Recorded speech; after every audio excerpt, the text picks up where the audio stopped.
رودريغو و50 مليون يورو تنقل فيتينيا إلى ريال مدريد. منافسة قوية تنتظر ريال مدريد في سباق الموهبة المكسيكية.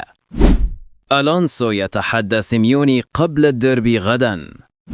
السلام عليكم أصدقائي، هذه أبرز عناوين نشرة أخبار اليوم، وإذا كنت من محبي ريال مدريد لا تنسى الإعجاب بالنشرة والاشتراك في القناة ليصلكم كل جديد يوميا.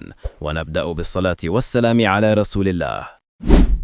كشف الدولي المغربي أشرف حكيمي عن كواليس رحيله من ريال مدريد، مؤكدا أن زين الدين زيدان لعب دورا محوريا في بداياته مع الفريق الأول.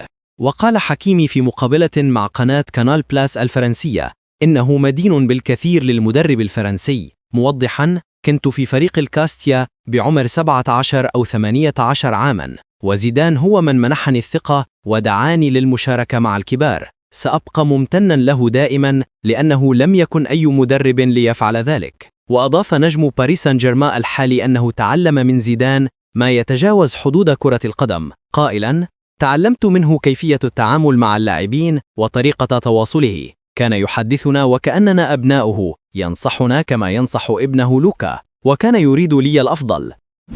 أكدت صحيفة آس الإسبانية أن ألفارو كاريراس يشعر بالسعادة في ريال مدريد، وهو السر وراء تألقه الكبير والعروض المميزة التي يقدمها منذ انضمامه إلى الفريق الأبيض. ونفس الأمر بالنسبة لجماهير الميرانجي التي تظهر سعادة بالغة بأداء اللاعب الإسباني بعد عودته، وخاصة بعد أن أثبت قدرته على الأداء الفوري والمتميز. كاريراس حول انتقاله مقابل 50 مليون يورو إلى صفقة رابحة لريال مدريد، حيث سيطر الإسباني على جميع إحصائيات الدفاعية وأبهر الجميع كظهير أيسر وقلب دفاع، وكسب ثقة تشافي ألونسو. كشف الصحفي رودرا عن آخر تطورات المستقبل الألماني أنطونيو روديغير مع ريال مدريد، حيث ينتهي عقده الحالي بنهاية الموسم الجاري. ووفقا للصحفي رودرا، من غير المستبعد رحيل روديغير عن ريال مدريد في نهاية الموسم الجاري. ولمح الصحفي بأن هناك اهتمام من جانب عدة أندية سعودية بالتعاقد مع الألماني في فترة الانتقالات الصيفية القادمة. Good morning. Ready to start your day? عقد تشابي ألونسو مدرب ريال مدريد الإسباني مؤتمرا صحفيا قبل مواجهة الديربي المرتقبة ضد أتلتيكو مدريد مساء السبت ضمن الجولة السابعة من الدوري الإسباني. ويحل ريال مدريد ضيفا على أتلتيكو مدريد وفي جعبته 18 نقطة، العلامة الكاملة، بينما الأتلتي ليس في أفضل أحواله بتواجده في المركز الثامن برصيد 9 نقاط من فوزين و3 تعادلات وخسارة. وأكد ألونسو أن اللقاء سيكون مختلفا ومليئا بالتحديات، مشيرا إلى أن فريقه يركز على الحاضر أكثر من الماضي. وقال: أتلتي يتطور وأجرى تغييرات ذكية هذا الموسم. المباراة ستكون صعبة على المستويات العاطفية والتكتيكية والبدنية، وعلينا أن نكون مستعدين للإيقاع العالي.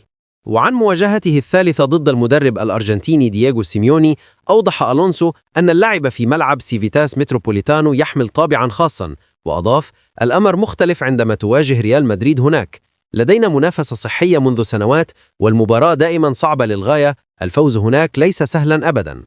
كما تحدث ألونسو عن أجواء الديربي الأولى بالنسبة له كمدرب، مشيرا إلى أنه يحافظ على نفس التحضيرات، لكنه يعترف بخصوصية هذه المباريات، حيث قال: الديربي له أجواء خاصة والاستعداد له يختلف، نتوقع غدا أجواء قوية تدفعنا للتركيز من أجل الفوز. وعن اللاعبين الشباب الذين سيخوضون الديربي لأول مرة مثل ماستانتونو، غولر، هويسن وكاريراس، شدد ألونسو على أهمية هذه التجربة بالنسبة لهم. هناك دائما مرة أولى لكل شيء، محتاج الجميع غدا ليستشعروا الأجواء قبل المباراة وخلالها وبعدها. البعض سيحتفل والبعض الآخر لن يفعل، وهذه هي طبيعة مباريات الديربي. تحدث تشابي ألونسو مدرب ريال مدريد الإسباني في المؤتمر الصحفي الخاص بمباراة الديربي أمام أتلتيكو مدريد، مشيدا بالشاب موستانتونو الذي خطف الأنظار منذ انضمامه للفريق. ألونسو قال عن اللاعب: فرانكو يمتلك الكثير من الصفات الجيدة بالنظر إلى عمره ووصوله حديثا إلى ناد جديد وفي بلد مختلف، فإن تأقلمه يسير بشكل جيد.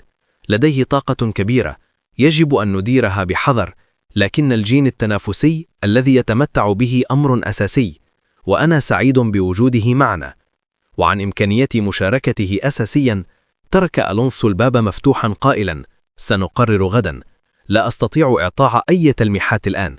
وأما عن بيلينغهام فقد أوضح المدرب مركزه المفضل، هو لاعب وسط هجومي يمكنه المشاركة في البناء وكذلك إنهاء الهجمات. قدرته على تغطية مساحة واسعة تجعله لاعبا فارقا، أحتاج لمرونته وتنوعه، فهو ليس من النوعية الثابتة، وهذا يمنحنا حلولا إضافية. كشفت تقارير صحفية أن إنتر ميلان يستعد لمنافسة ريال مدريد على التعاقد مع مدافع بايرن ميونخ دايوت أوباميكانو الذي ينتهي عقده الصيف المقبل.